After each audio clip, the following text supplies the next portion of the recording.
बिस्मिल्लाहिर्रहमानिर्रहीम। अस्सलाम वालेकुम। क्या हाल है, कैसे हैं आप लोग? उम्मीद करती हूँ कि आप लोग सब खैरियत से होंगे। आज हम अपने स्पाइसी किचन में बनाने जा रहे हैं मकई की रोटी। मकई की रोटी की ये रेसिपी मैं आप लोगों से 100% ओरिजिनल शेयर कर रही हूँ। ओरिजिनल तरीके से मकई की रोटी किस तरीके से बनाई जाती है वो आज मैं आपको अपने किचन में बताऊँगी। मकई की रोटी बनाने के लिए हमने 200 ग्राम ए पाव के करीब लिया है मकई का फ्रेश आटा। इसमें 3 से 4 पिंच इसमें जाएंगे सिर्फ नमक के, और इसमें कोई स्पाइसेस ऐड नहीं करने। इसको अच्छी तरह से करेंगे मिक्स। इसके अलावा यहाँ पे हमने गर्म पानी लिया है। गर्म पानी आपने इतना लेना है कि आपके हाथ जो हैं वो आसानी से गर्म पानी को बर्दाश्त कर सकें। आहिस्ता आहिस्ता इसको पानी ऐड करते जाएं और इसको मिक्स करते जाएं। यहाँ पे मैं आपको एक और बात बताती जाऊँ कि जब भी हमने मकई का आटे की डो बनानी है वो सख्त बनानी है। नॉर्मल जैसे हम गंदम का आटा गूंथते हैं उस तरीके से हमने ये बिल्कुल नहीं बनानी। आहिस्ता आहिस्ता इसमें पानी डालते जाएं और इसको गूंथते जाएं। ये देखें कंबाइन होना शुरू हो चुका है, एक एक ज़रा इसका मिक्स होना शुरू हो चुका है। ये देखें इस तरीके से आपने इसको 5 मिनट इसी तरीके से गूंथना है। तब तक गूंथना है जब तक इसमें क्रैक्स आने बंद हो जाएं। अगर आपको फ़ील हो कि आटे की जो डो है वो थोड़ी सी सख्त है और थोड़ी सी ड्राई भी लग रही है तो इसमें मज़ीद पानी डालते जाएं और इसको गूंथते जाएं।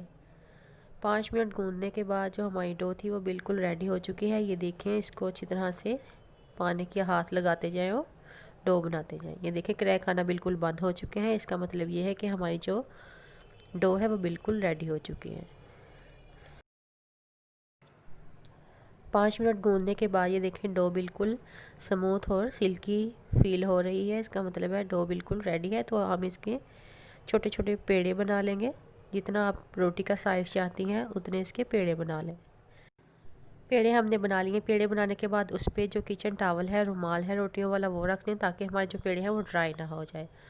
अब सेकंड स्टेप है, हमारे पास एक बैग होना चाहिए, शॉपिंग बैग, या फिर आपके पास ज़िप लॉक बैग है। मेरे पास ज़िप लॉक बैग नहीं था तो मैं यही जो आटे वाला बैग था वो इस्तेमाल कर रही हूँ। इसको ऐसे काट लेना है क्योंकि मकई की रोटी बनाने के लिए हमें प्लास्टिक बैग की ज़रूरत पड़ेगी। आपके पास अगर ज़िप लॉक बैग है तो आप वो भी इस्तेमाल कर सकती हैं। ये देखिए इस तरीके से मैंने इसका साइज़ पेड़े के हिसाब से रख लिया है। अब आप जिस पे रोटी बनाती हैं उस पे जो प्लास्टिक बैग है उसको फैला दें। अगर आप ग्रीस करना चाहती हैं बैग को, शॉपिंग बैग को, तो आप ग्रीस कर लें, वरना आपकी जो रोटी है मकई की वो वैसे भी इस पर चिपकेगी नहीं।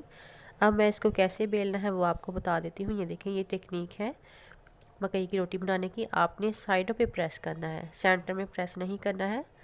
आपने साइडों पे प्रेस करते जाना है, उसने राउंड होते जाना है। ये देखिए ये वाली साइड पे आपने हथेली की मदद से ऐसे घुमाते जाएं और इसको बेलते जाएं। मकई की रोटी का साइज़ खुद ब खुद ही गोल होना शुरू हो जाएगा। यहाँ पे एक बात का ध्यान रखें कि अगर आपके जो किनारे हैं वो टूट रहे हैं तो थोड़ा सा पानी का हाथ लगाएं और इस तरह से बेलते जाएं।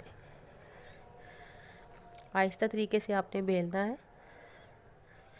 तेज़ तेज़ हाथों से आप इसको बेलेंगे या फिर बेलन की मदद से बेलेंगे तो आपकी जो रोटी है वो वैसी नहीं बनेगी जैसी मैं बना रही हूँ। यहाँ पे बेलन इस्तेमाल नहीं करेंगे। ये देखें इस तरीके से आप प्रेस कर दीजिए। हमारी जो रोटी है बिल्कुल रेडी है। देखिए इसके क्रैक्स भी नहीं आए और इसके जो किनारे हैं वो भी नहीं टूटे। पानी का हाथ लगाती जाए, थोड़ा थोड़ा आपने पानी लगाना है ड्रॉप्स की शक्ल में। तो आइए अब हम इसको तवे पे डालते हैं।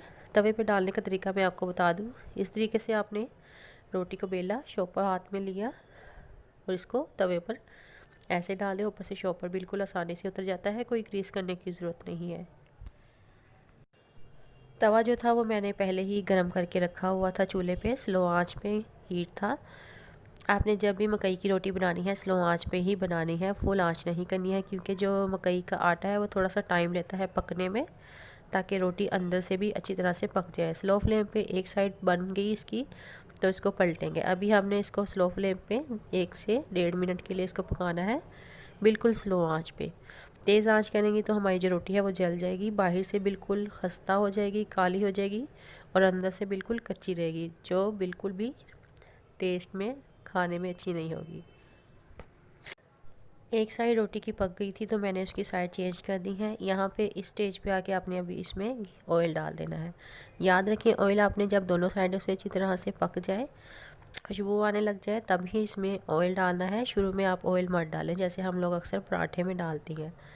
इसको 2 से 3 मिनट के लिए स्लो आंच पे इसी तरह से फ्राई करना है ऑयल में। अगर आपको लगता है कि ऑयल कम है तो थोड़ा सा और डाल दें। आप देसी घी या फिर डालडा कुकिंग ऑयल कोई भी आप इसमें डाल सकती हैं। 4 से 5 मिनट लगते हैं एक रोटी को स्लो आंच पे बनाने के लिए, ताकि ये अंदर से अच्छी तरह से पक जाए। मकई की रोटी की ये रेसिपी 100% जो नानी दादी या फिर विलेज में जो खाते हैं बनाते हैं वही मैं आप लोगों के साथ शेयर कर रही हूँ। आजकल यूट्यूब पे सोशल मीडिया पे बहुत सारी रेसिपीज़ हैं, आटा गूंदे बगैर बनाए, अंडा डालें, कुछ डालें, फ्लावर डालें, तो वो रेसिपी ओरिजिनल नहीं है। ओरिजिनल रेसिपी ये है जो मैं आप लोगों से शेयर कर रही हूँ। रोटी दोनों तरफ से ब्राउन होना शुरू हो गई है, इसका मतलब ये है कि हमारी जो मकई की रोटी है वो बिल्कुल रेडी है। तो बाकी की रोटियां भी हम बना लेते हैं इसी तरीके से, फिर आप लोगों से मिलते हैं। ये लीजिए, हमारी जो मकई की रोटियां थी बिल्कुल ओरिजिनल तरीके से रेडी है बनकर गरम गरम। आप इसको मक्खन के साथ भी खा सकती हैं या फिर इसकी चूरी भी बनाते हैं, वो भी मैं आप लोगों से बहुत जल्द शेयर करूँगी। ये देखें, एक स्मॉल रोटी बनी थी, बहुत ही मज़ेदार, खुशबूदार और धुआं उड़ाती मकई की रोटी। यकीनन आप लोगों को बहुत पसंद आई होगी और मुझे कमेंट सेक्शन में ज़रूर बताइएगा कि आपको मेरी ये रेसिपी कैसी लगी। तो आइए इसको टेस्ट करके दिखाते हैं, चेक करते हैं कि कैसी बनी है। बहुत गर्म है, थोड़ी सी ये क्रिस्पी और अकड़ी हुई होती है, यही ओरिजिनल मकई की रोटी की पहचान है। सरसों का गरम गरम साग विद देसी घी का तड़का और गरम गरम मकई की रोटी, यकीनन आपके मुंह में ज़रूर पानी आया होगा। आप लोग भी ज़रूर ट्राई कीजिएगा और मुझे इंस्टाग्राम पे और फेसबुक पेज पे ज़रूर फॉलो कीजिएगा। अगर आपको लगता है कि आप लोगों ने मेरी इस रेसिपी से कुछ सीखा है तो काइंडली मुझे कमेंट सेक्शन में मैसेज ज़रूर कीजिएगा, लाइक कीजिएगा, शेयर कीजिएगा दोस्तों के साथ। मिलेंगे एक और नई रेसिपी में, तब तक अपना ढेर सारा ख्याल रखिएगा और मुझे दुआ में याद रखिएगा। अल्लाह हाफिज़।